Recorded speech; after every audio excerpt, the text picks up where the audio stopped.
Hello everyone, I hope everyone is doing well.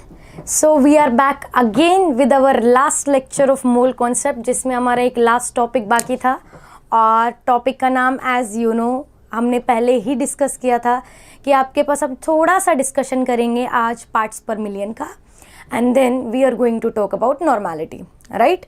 So we welcome you all to your session with MK ma'am, ठीक है? So let's start our session. Okay. देखो सबसे पहला जो हमारा आज का टॉपिक है डेट इज पार्ट्स पर मिलियन, ठीक है? अगर पार्ट्स पर मिलियन की मैं बात करूं तो देखो बेटा, आपके पास पार्ट्स पर मिलियन को सबसे पहली चीज़ तो कहाँ यूज़ किया जाता है वो इम्पॉर्टेंट है। जब आपको बहुत बहुत स्मॉल क्वांटिटी को मेज़र करना हो ना तो आप लोग क्या यूज़ करते हो? पार्ट्स पर मिलियन, राइट? मैं ऐसा बोल सकती हूँ कि it is the quantity which is used when the amount of solute is very very less as compare to the आपके पास total amount of your solution, right? ठीक है, तो अब देखो अगर मैं पार्ट्स पर मिलियन बोलूँ, मिलियन का आपका बस क्या मतलब है? 10 की पावर 6, राइट? तो मतलब मेरे पास जब इतना अमाउंट सॉल्यूशन है तो उसमें कितना सॉल्यूट होगा, उसमें कितना सॉल्वेंट होगा, ठीक है? तो ये सारी चीज़ें हम लोगों को अभी देखनी है, राइट? ओके, सो देखो पार्ट्स पर मिलियन को हम लोग दो तरीके से मेज़र करते हैं। सबसे पहला क्या करते हैं? वेट बाय वेट के टर्म्स में, ठीक है? पहला आपके पास क्या है? In terms of weight. तो मैं एक काम कर देती हूँ, आपके लिए ऐसा ही लिख दूँ, ppm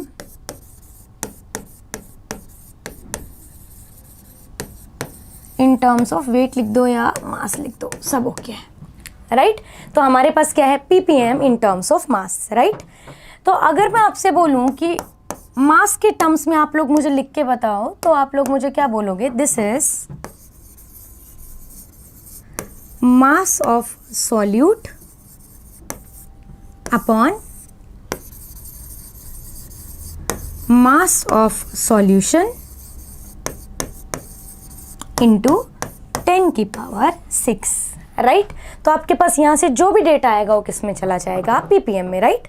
जैसे आप परसेंटेज निकालते हो तो आप आउट ऑफ 100 करते हो, ऐसे ही जब आप ppm करते हो ना बच्चा, तो आपको क्या करना होता है? आउट ऑफ 10 की पावर 6। क्लियर इतनी बात? ठीक है। अगर मैं आपसे बोलूँ कि लेट अस सपोज 15 ppm मैं बोल देती हूँ 15 ppm, लेट अस सपोज कुछ सॉलिड ले लेते हैं, CaCO3।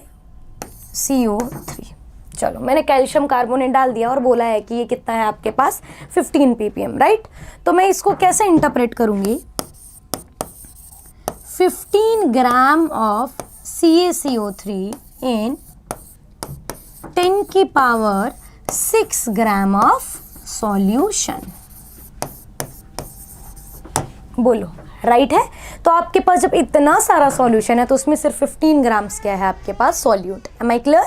ठीक है। अब देखो कभी कभी हम जब क्वेश्चन सॉल्व कर रहे होते हैं तो आपको सॉल्वेंट चाहिए होता है, तो बच्चा आप एक बात सोचो, 10 की पावर 6 के कंपैरिजन में आपके पास जो 15 वाली क्वांटिटी है कितनी कम है, राइट? तो if the quantity is very less तो हम लोग ऐसा बोल सकते हैं कि जो सॉल्यूशन का जो ऑलमोस्ट जो मास होगा it is almost equal to the mass of your solvent, right? तो इट डिपेंड्स कि हमारे पास क्वेश्चन कैसे आता है, then we can use it. But हम लोगों की ऑब्जर्वेशन के हिसाब से ppm का जो क्वेश्चन है कॉम्पिटिटिव लेवल पे काफ़ी कम पूछा जाता है, ठीक है? तो हम लोग एक बार जान लेते हैं, फिर जहाँ ज़रूरत होगी वहाँ पे सोल्व कर लेंगे। ओके, चलो। अब एक टर्म्स के अंदर तो मैंने बोला कि सबसे पहला तरीका तो है हम लोग किस में देखें? मास के टर्म्स में, राइट? अगर मैं दूसरे की बात करूँ तो आपके पास क्या होगा? इन टर्म्स ऑफ वॉल्यूम, ठीक है? अब इन टर्म्स ऑफ वॉल्यूम के अंदर क्या होगा? देखो सेम चीज रहेगी, आपको बस यहां पे ये ध्यान देना है कि that is volume of solute upon volume of solution into 10 की पावर 6। बोलो, डन है? जब आपने मास की टर्म्स में लिखा था तो आपने सॉल्यूट का मास और सॉल्यूशन का मास लिया था, राइट बेटा? अब आपने वॉल्यूम के टर्म्स में लिखा है तो सॉल्यूट की वॉल्यूम और सॉल्यूशन की क्या लिया है? वॉल्यूम लिया है, राइट? तो मैं एग्जाम्पल के लिए ऐसा बोल दूं कि लेट अस सपोज आपके पास क्वेश्चन कुछ इस तरीके से गिवन है कि 15 ऐसा लिख दूं 15, यहाँ पे देखो 15 ppm CaCO3 था, लेट अस सपोज मैं यहाँ पे लिख देती हूँ 15 ppm CO2, राइट। तो मैंने बोल दिया कि CO2 है, ठीक है। अब आपके पास येट यू नो CO2 है, तो मैं वॉल्यूम के टर्म्स में बात कर रही हूँ, मतलब मैं किसके टर्म्स में बात करूँगी, ml के टर्म्स में, राइट, ठीक है। आप कोई भी ऐसी चीज़ ले सकते हो जो आपके पास किस में हो, आपको वॉल्यूम के टर्म्स में मेजर करना हो। कन्वीनियंस के लिए अगर मैं चाहूँ तो मैं बोल दूँ कि चलो HCl, मैं चाहूँ तो मैं आपके पास बोल दूँ HNO3, जो आपको वॉल्यूम के टर्म्स में सही लगे। डन है, ठीक। तो चलो कोई नहीं, इसी को लिख देती हूँ। तो मैं आपके पास बोल रही हूँ 15 ml ऑफ HCl in, ठीक है, 10 to the power 6 ml of solution,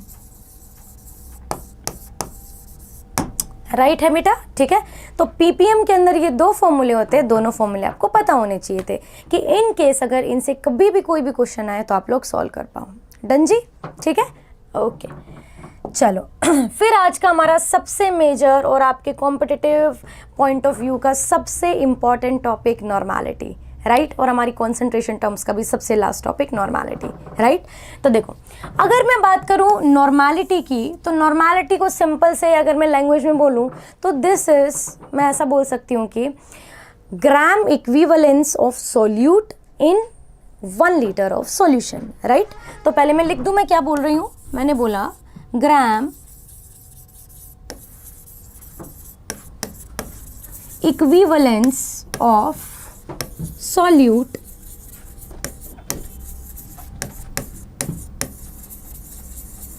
dissolved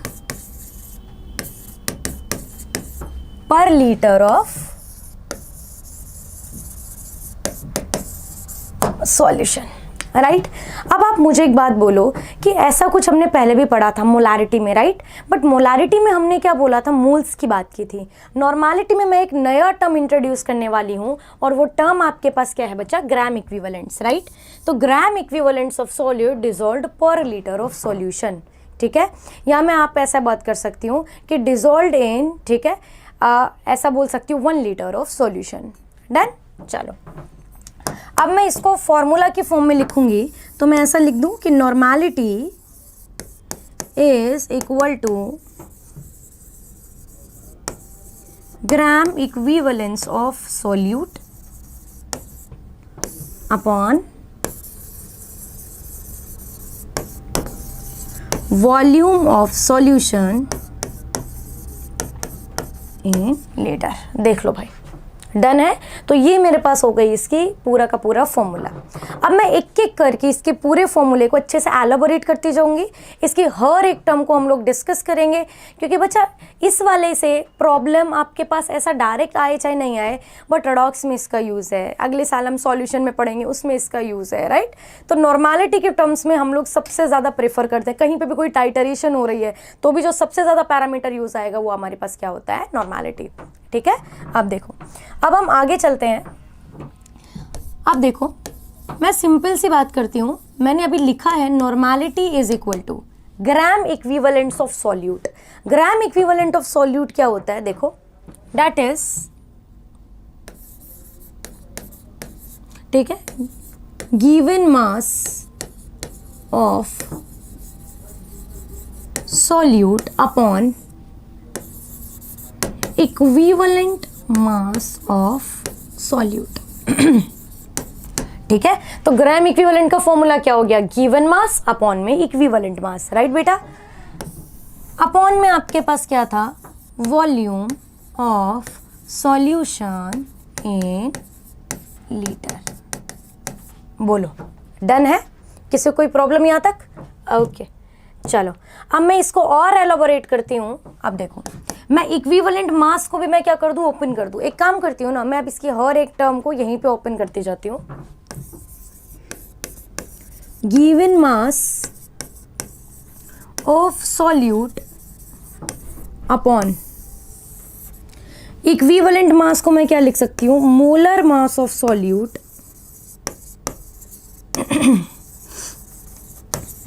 upon में आपके पास क्या है, एन फैक्टर, ठीक है। एन फैक्टर क्या है, इसकी बात मैं अभी धीरे धीरे करूंगी, ठीक है। इनटू के अंदर ये लिख दूं 1 upon volume of solution in litres. बोलो बच्चा, यहाँ तक किसी को कोई क्वेरी? मेरे पास ये पूरा फॉर्मूला आ गया। अब आपको पता है डिनोमिनेटर का डिनोमिनेटर कहाँ चला जाता है? न्यूमरेटर में, ठीक है। तो क्या मैं इसको न्यूमरेटर के अंदर भेज दूँ? आ जाओ। तो मेरे पास कुछ इस तरीके से आएगा, given mass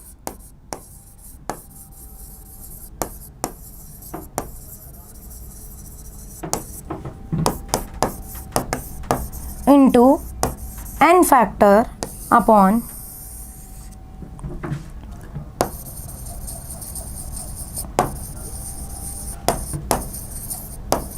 molar mass of solute multiply by में volume of solution in litres. बोलो, तो this is my complete formula of normality. बोलो, डन है। अब आपने एक चीज नोटिस की यहाँ पे कि यहाँ से मेरे को एक हिंट मिली है, और हिंट कुछ ऐसी चीज की मिली है जो हम लोग पहले ही पढ़ चुके हैं, राइट। तो देखो, अगर मैं यहाँ पे आपके पास नेक्स्ट की बात करूं तो आपने लिखा है कि normality is equal to given mass of solute upon molar mass of solute into में ऊपर क्या है आपके पास n factor upon volume of solution in litres. बोलो बच्चा, मैंने यही वाला पूरा फॉर्मूला यहाँ पे मेंशन किया है। अब आप इसको गौर से देखो, और जिस चीज को मैं ना सर्किल कर रही हूं आप देखना, ये किस चीज का फॉर्मूला है? What is this? Given mass upon molar mass upon में अगर मैं बोलूँ volume of solution in litre, आ गया मोलैरिटी। हमारा सबसे पहला कॉन्सेंट्रेशन टर्म था ये कि normality is equal to molarity multiply by में क्या हो जाएगा?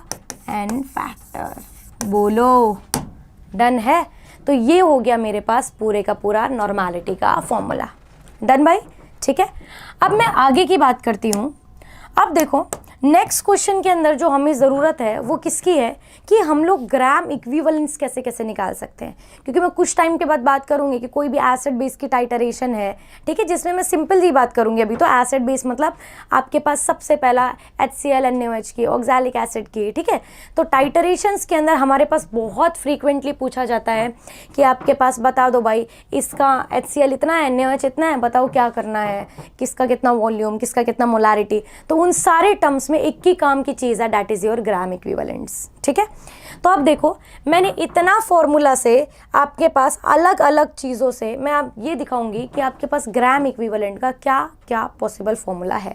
देखो, मैं यहाँ पे लिख रही हूँ ग्राम इक्विवेलेंट्स, ठीक है, या मैं एक बार पहले पूरा फॉर्मूला लिख दूँ यहाँ से, ओके, फिर यहीं से मैं ग्राम इक्विवेलेंट्स लिखती जाऊँगी। तो let's see if we can select it, क्योंकि बार बार हमें लिखना ना पड़े। आ जाओ।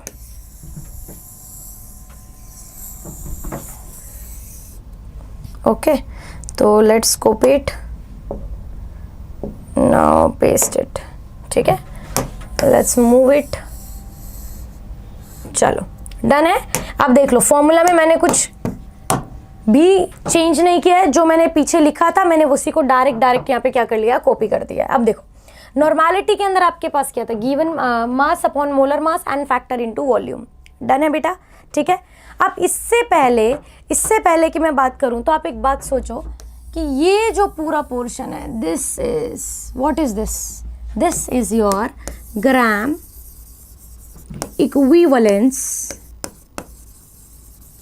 Of solute. आप खुद देख लीजिए, मैंने जब स्टार्ट किया था तो मैंने यही बोला था कि normality is equal to gram equivalent of solute upon में आपके पास क्या था? वॉल्यूम, ठीक है।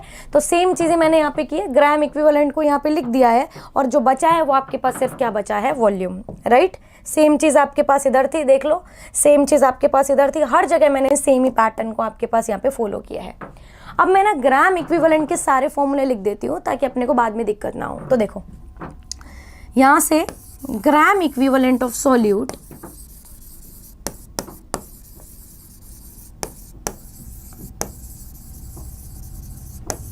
चलो इसके फर्स्ट फॉर्मूले से हम लोग स्टार्ट करते हैं।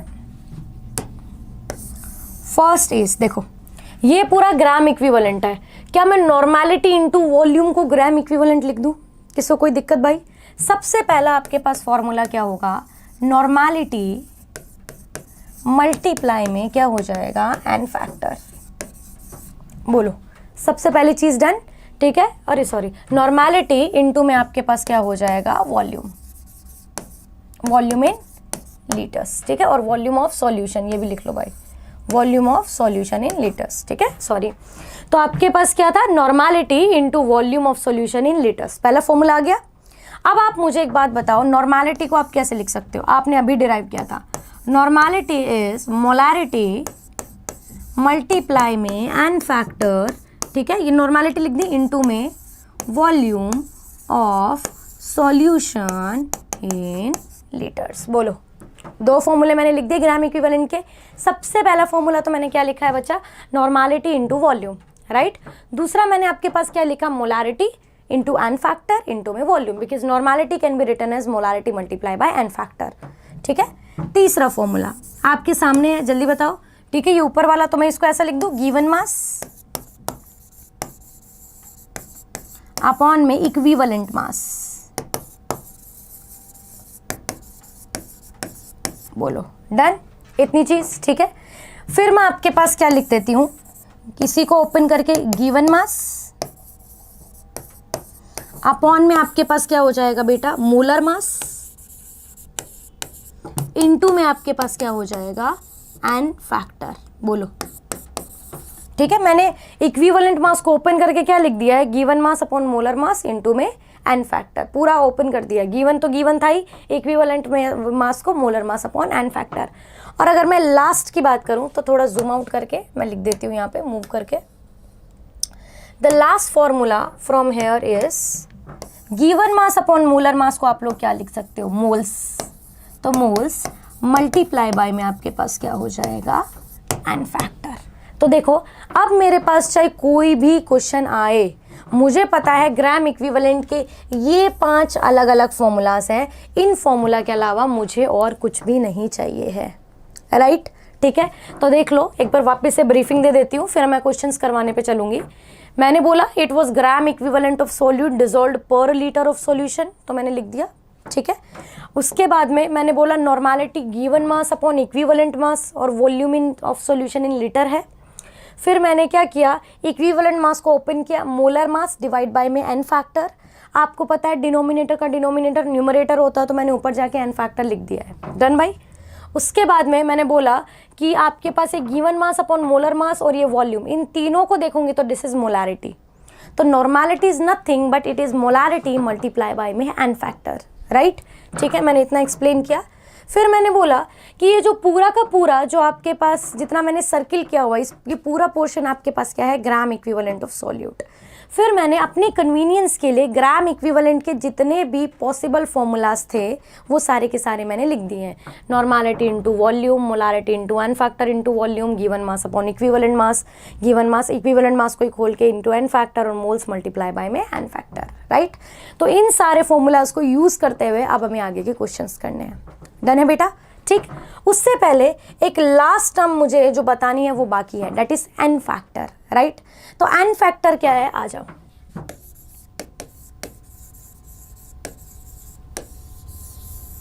देखो, जितना हमें अभी जरूरत होगी we will definitely gonna talk about that only, ठीक है।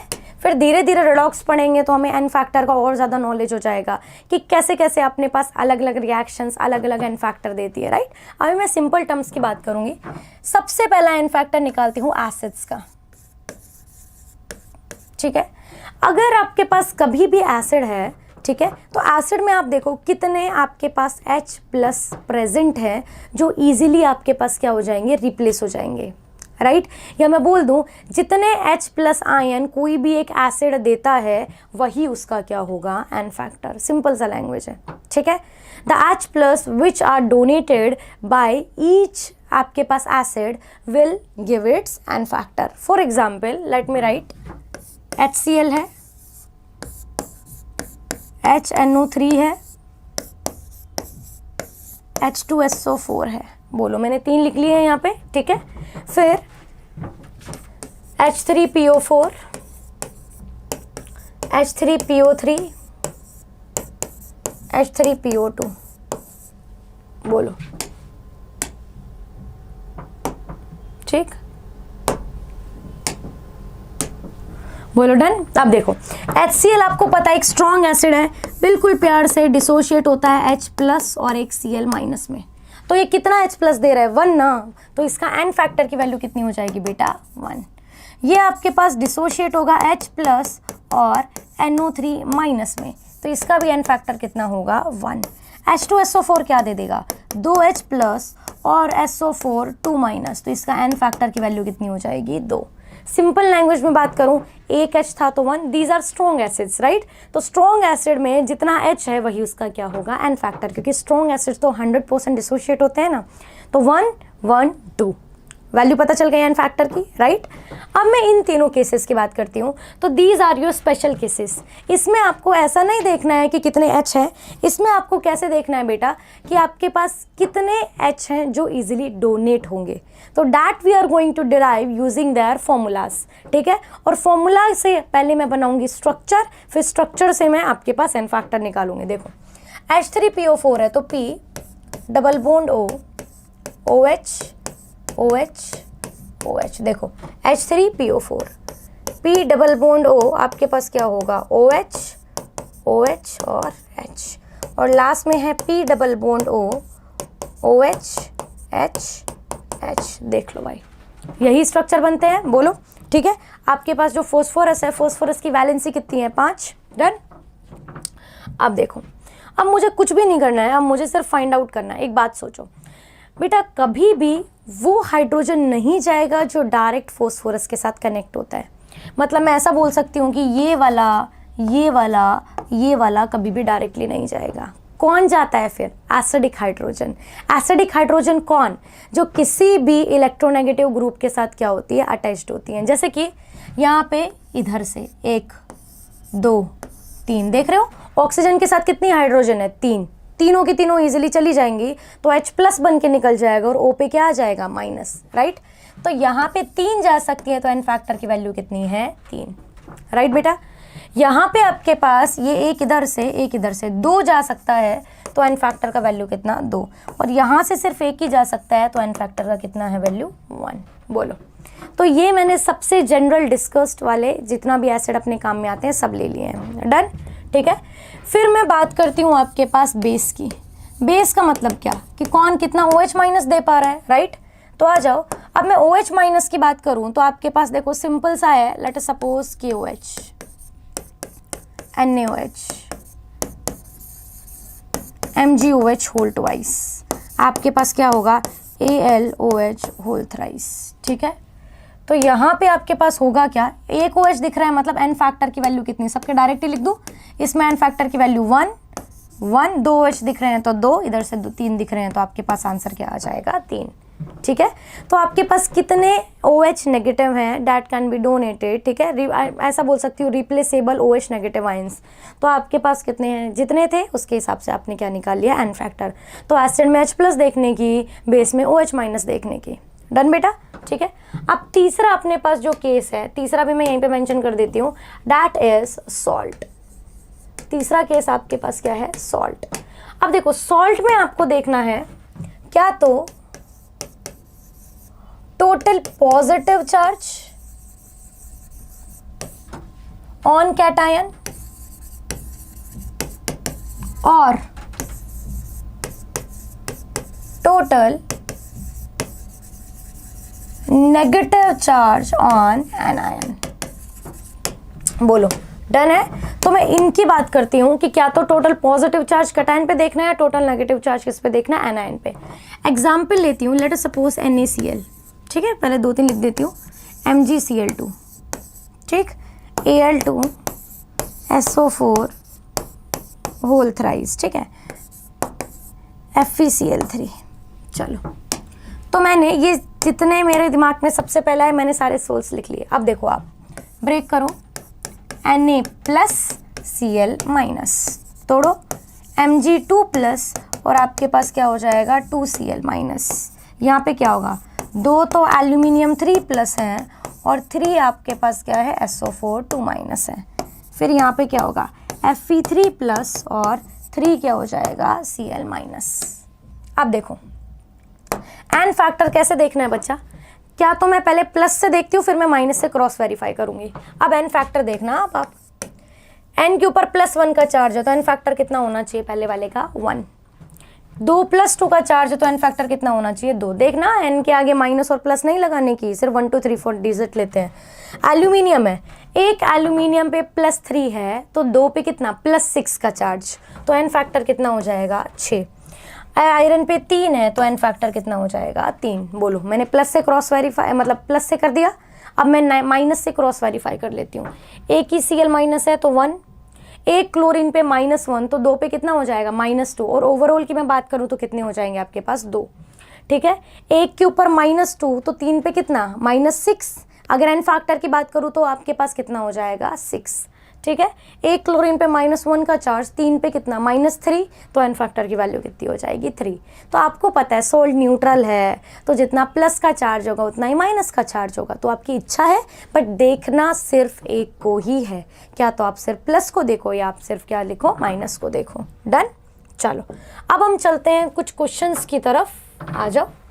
ठीक है, let's start the problem now. कह रहा है कि 4.9 gram of H2SO4 is present in 100 ml of solution, then molarity and normality are. बहुत सिंपल प्रॉब्लम है, आ जाओ फटाफट लिखें। सबसे पहले मैं निकाल देती हूँ इसमें मोलैरिटी। मोलैरिटी का फॉर्मूला क्या होता है, गिवन मास अपॉन में आपके पास क्या होता है बेटा, मोलर मास, इनटू में आपके पास क्या होगा, 1000 upon volume of solution in ml। यही फॉर्मूला, ऊपर 1000 लिया तो नीचे क्या आएगा, ml, राइट। ठीक है, आ जाओ अब। तो गिवन मास कितना है, 4.9, मोलर मास कितना है, 98, इनटू में क्या है भाई, 1000, अपॉन में वॉल्यूम कितनी है आपके पास, 100, कट हो गया। ठीक है, ये आपके पास कितना हो गया, 10 अपॉन के अंदर 21/2 मतलब कितना, 0.5 मोलर। बोलो, किसी कोई प्रॉब्लम। मोलारिटी मैंने निकाल दिया है 0.5 मोलर। अब आप सोचो क्या आपको नॉर्मेलिटी वापस से ऐसा सॉल्व करने की ज़रूरत है, नहीं। Normality is equal to molarity multiply by में क्या होगा बच्चा, एन फैक्टर। तो मोलारिटी 0.5 थी। अब आपको पता है कि एसिड कितना है, H2SO4। अभी मैंने बोला था कि H2SO4 है, कितने H प्लस देगा, 2H प्लस SO4 2 माइनस, तो N की वैल्यू कितनी, 2, तो इंटू 2, तो आंसर कितना आएगा, 1 नॉर्मल। तो देखो आपके पास पहला मोलारिटी होनी चाहिए 0.5 और नॉर्मेलिटी कितनी होनी चाहिए आपके पास, 1। तो आंसर कौन सा आ जाएगा आपके पास, 3rd। क्लियर है, पक्का। चलो ओके, देखो नेक्स्ट की बात चलते हैं। कह रहा है कि number of gram equivalent of solute. अब एक बात सोचो, मैंने इतने सारे ग्राम इक्विवेलेंट्स के फॉर्मूले लिखे थे, क्या मुझे अब वापस से वो करने की ज़रूरत है, number of gram equivalent of solute, हाँ या ना, जल्दी बोलो। दिख रहा है सबको, आओ भाई ग्राम इक्विवेलेंट, ये देखो ये रे। तो आपके पास डेटा में नॉर्मेलिटी और वॉल्यूम है, तो कौन सा फॉर्मूला आ जाएगा, नॉर्मेलिटी मल्टीप्लाई बाय वॉल्यूम, और वॉल्यूम किस में होनी चाहिए, लीटर्स में, राइट। ठीक है, तो आ जाओ अब चालू करते हैं इसको सॉल्व करना। कह रहा है कि ग्राम इक्विवेलेंट निकालना है, तो मुझे पता है, मुझे फॉर्मूला चाहिए है नॉर्मेलिटी मल्टीप्लाई बाय में आपके पास volume of solution in litre. तो नॉर्मेलिटी कितना है, 5 नॉर्मल, और आपके पास वॉल्यूम कितनी है, 100, और ml में है तो डिवाइड बाय 1000। बोलो, तो 5/10, तो 0.5 is your gram equivalents. Easy है प्रॉब्लम, है ना। चलो नेक्स्ट की बात करते हैं। कह रहा है if 1.26 gram of oxalic acid. सबसे पहली चीज तो ऑक्सैलिक एसिड कैसा होता है, इस तरीके का, ठीक है। This is your hydrated salt, या मैं बोल दूँ हाइड्रेटेड फॉर्म ऑफ आपके पास ऑक्सैलिक एसिड, ऐसा ही बोलूंगी, ठीक है। This is your oxalic acid, right. मैं सबसे पहले इसका क्या निकाल लेती हूँ, मोलर मास। आपने देखा कितने ऑक्सीजन है, 4 × 16 प्लस 2 × 12, हाइड्रोजन का 2 प्लस 2 × के अंदर 18, ठीक है। तो 64 प्लस 24 प्लस 2 प्लस 36, ठीक है। तो आपके पास कितना हो जाएगा, मैं 6 7 8 9 10 11 12 13 14 15 16, 1 6 7 8 9 10 11 और 1 12, तो कितना हो जाएगा 126 ग्राम पर मोल। मैंने यहाँ पे क्या निकाल लिया, इसका मोलर मास। डन बेटा, ठीक है। अब देखो क्या कह रहा है, नॉर्मेलिटी निकालो। नॉर्मेलिटी का फॉर्मूला जल्दी से मुझे बताओ। सबसे पहला क्या था, गिवन मास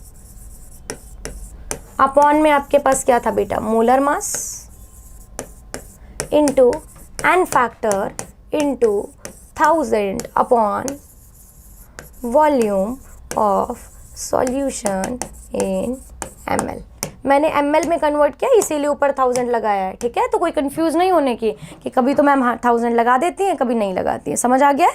चलो अब देखो, गिवन मास की वैल्यू कितनी है 1.26, मोलर मास कितना है 126, एन फैक्टर की वैल्यू तुम देख लो, इसके पास 1 और 2 हाइड्रोजन दे सकता है तो 2, इनटू के अंदर कितना है 1000, और वॉल्यूम ऑफ सॉल्यूशन कितना है 250, ठीक है। तो लेट अस सपोज 250 से इसको करूँगी तो कितना 4 × 2 8, और आपके पास नीचे कितना बचेगा 8 अपॉन के अंदर इसको आपस में कट करूँगी तो 0.01, तो 0.08 normal. This is your answer.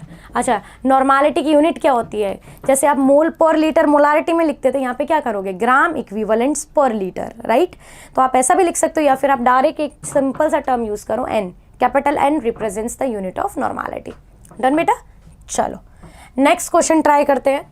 कह रहा है how much of NaOH is required to neutralise 1500 centimetre cube of 0.1 normal HCl। अब इससे पहले मैं एक क्वेश्चन करूं, मैं आपको एक सिंपल सी चीज बताना चाहती हूँ। जब भी आपके पास एसिड बेस का क्वेश्चन आए, एसिड बेस टाइटरेशन कर देती हूँ, तो आपको सिंपल सी एक चीज याद रखनी है कि ग्राम इक्विवेलेंस ऑफ एसिड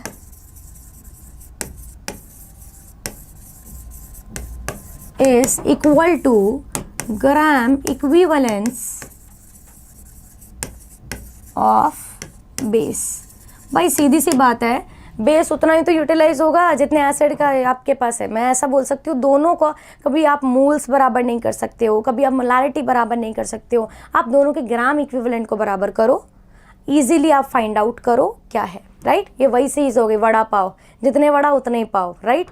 तो तभी आपके पास एक पूरा वड़ा पाव बचेगा, बाकी जो एक्स्ट्रा है वो पड़ा ही रहेगा। सेम चीज है, एसिड के जितने ग्राम इक्विवेलेंट है उतने ही ग्राम इक्विवेलेंट किस में होने चाहिए बेटा, बेस में। डन। अब देखो, अब क्वेश्चन करना चालू करती हूँ। How much of NaOH is required to neutralise 1500 centimetre cube 0.1 normal HCl। देखो अब ग्राम इक्विवेलेंट के कौन कौन से फॉर्मूले थे, अब मैं उन सबको एप्लीकेशन में डाल रही हूँ। सबसे पहला तो मैं लिख रही हूँ gram equivalent of NaOH is equal to gram equivalent of HCl। ठीक है, बोलो क्लियर है। तो आपके पास ग्राम इक्विवेलेंट ऑफ NaOH है, NaOH का डेटा देखो हाउ मच, और देखो जो आंसर में क्या बोल रखा है ग्राम्स, तो ऑब्वियस सी बात मैं ग्राम के टर्म्स में ले लूंगी। तो मैं आपके पास फॉर्मूला क्या है, given mass upon molar mass multiply by में क्या होगा बेटा एन फैक्टर, ये NaOH का हो गया। डन। मैं HCl की बात करती हूँ। HCl में आपके पास क्या होगा, देखो नॉर्मेलिटी दे रखी है और वॉल्यूम दे रखी है, तो नॉर्मेलिटी मल्टीप्लाई बाय में आपके पास क्या हो जाएगा वॉल्यूम, तो नॉर्मेलिटी इनटू वॉल्यूम जाएगी HCl के लिए। डेटा पुट करूं, late us suppose given mass is x, NaOH का मोलर मास 23 + 16 + 1, सीधी सी बात बोलूँ तो 40, एन फैक्टर NaOH बेस है, एक OH दे रहा है तो एन फैक्टर की वैल्यू 1, नॉर्मेलिटी कितनी है 0.1, वॉल्यूम कितनी है 1500 सेंटीमीटर क्यूब, मुझे तो लीटर्स के अंदर चाहिए तो डिवाइड बाय में 1000। बोलो डन बेटा, ठीक है। तो x इज इक्वल टू, मैं यहाँ पे लिख सकती हूँ, तो 40 अपॉन के अंदर, ठीक है, ये इधर से जाएगा तो उधर 40 इंटू में 15 अपॉन के अंदर आपके पास क्या हो जाएगा 100, ये आपस में कैंसिल, तो 4 पंजे 20, 2 4 एकम 4 5 6 60 अपॉन 10, तो आंसर कितना आ जाएगा 6 ग्राम्स। बोलो क्लियर है? एसिड के ग्राम इक्विवेलेंट बेस के ग्राम इक्विवेलेंट के बराबर होते हैं, और मैंने डायरेक्ट दोनों के फॉर्मूले को बराबर रख के क्या कर दिया, अननोन निकाल लिया। डन। चलो अब बात करते हैं PYQ की। तो PYQ के हम लोग 2 प्रॉब्लम डिस्कस करेंगे, उसके बाद हम चैप्टर को वाइंड अप करते हैं। आपके पास में क्वेश्चन कुछ इस तरीके से है, कह रहा है एक मिक्सचर है, मिक्सचर में फॉर्मिक एसिड है, फॉर्मिक एसिड मीन्स HCOH है, ठीक है। दूसरा आपके पास ऑक्सैलिक एसिड है, आपने अभी देखा ऑक्सैलिक एसिड कैसा होता है, ठीक है। दोनों का मिक्सचर है, इस दोनों को आपने ट्रीट किया है कॉन्सेंट्रेटेड H2SO4 के साथ, ठीक है।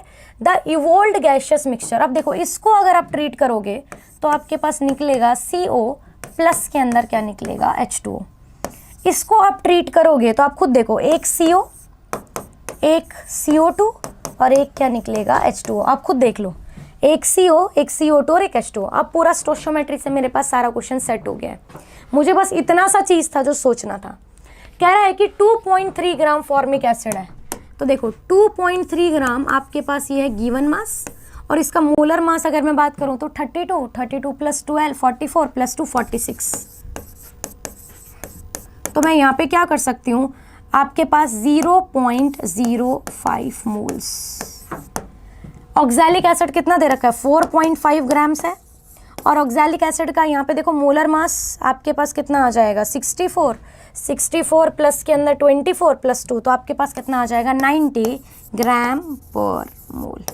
बोलो डन। तो ये भी कितना होगा 0.05 मोल, ठीक है।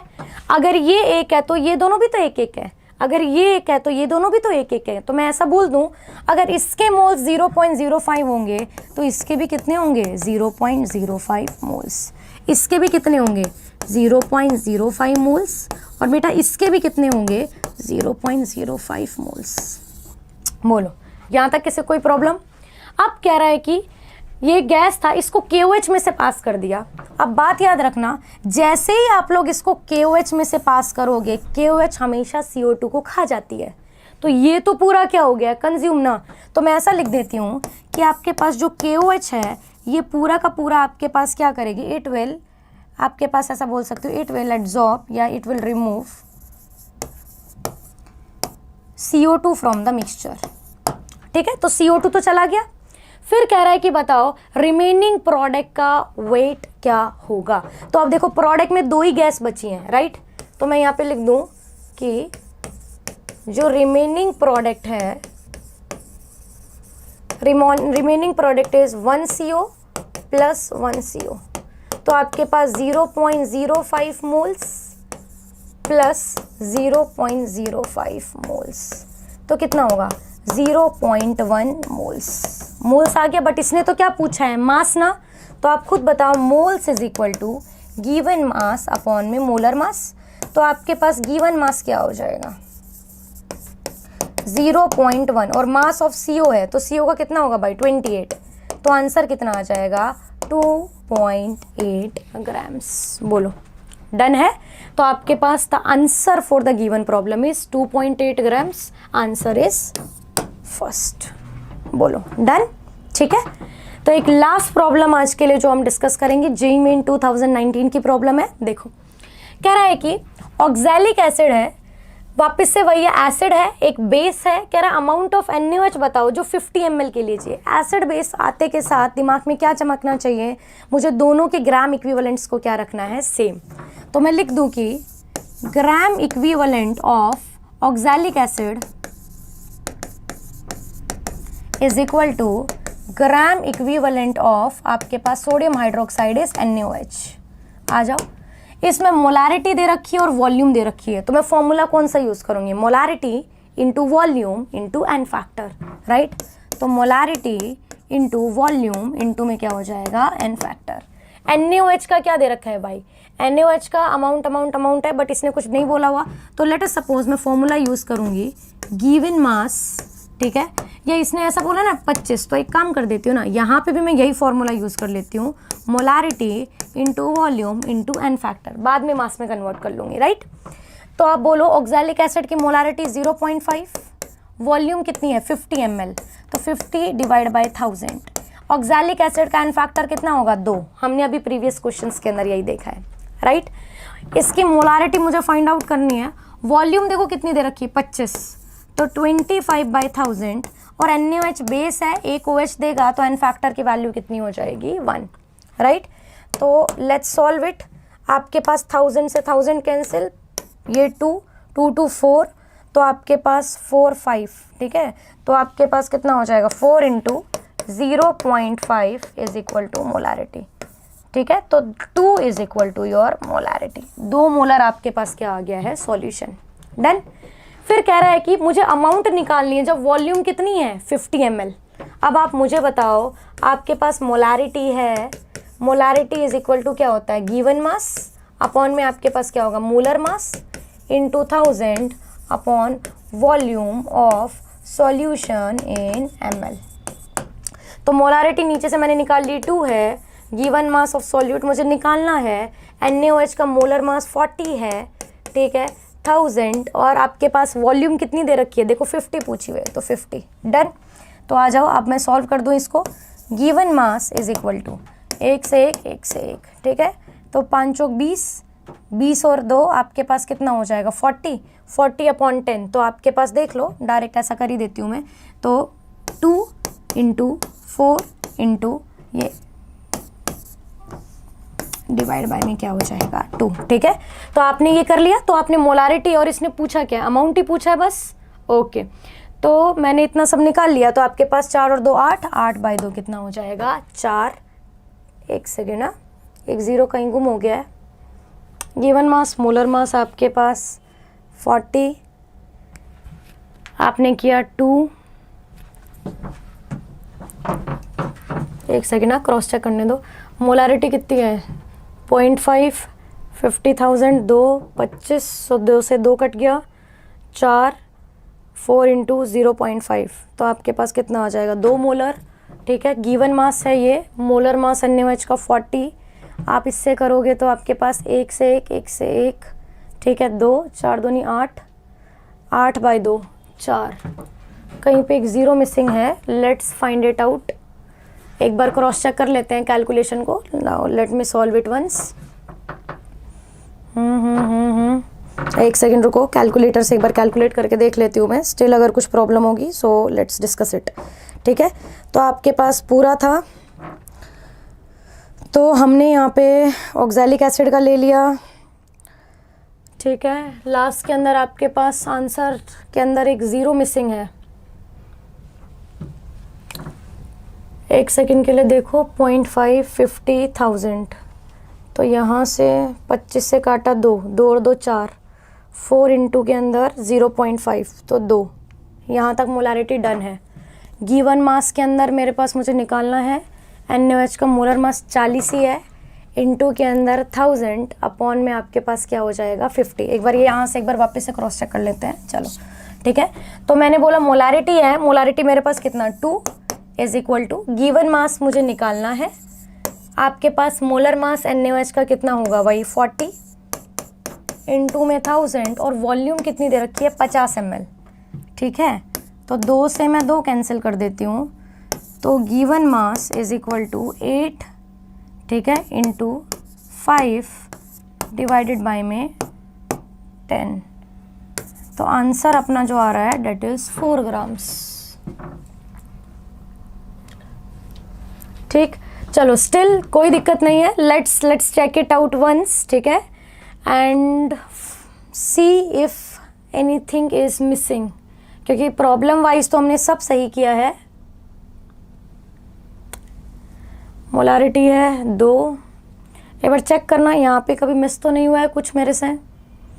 मोलारिटी M 25 का 1000 N1, ऑक्सैलिक एसिड का 2, वॉल्यूम 50 0.5, 4 × 0.5 2, ठीक है, तो let's close it out with a statement. Still if there is anything which is missing, so I will just let you know right now in our comment box, right. तो एक बार ये वाला question try करें सब लोग and just let me know अगर यहाँ पे कुछ मिस हुआ है तो. डन.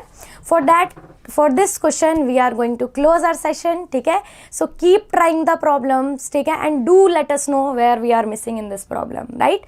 आई होप कॉन्सेप्ट सबको क्लियर हो गया होगा. ठीक है, it is all about the approach सबको क्लियर हो गई होगी, राइट. तो अभी के लिए okay, see you in the next session. Till then keep trying. Thank you.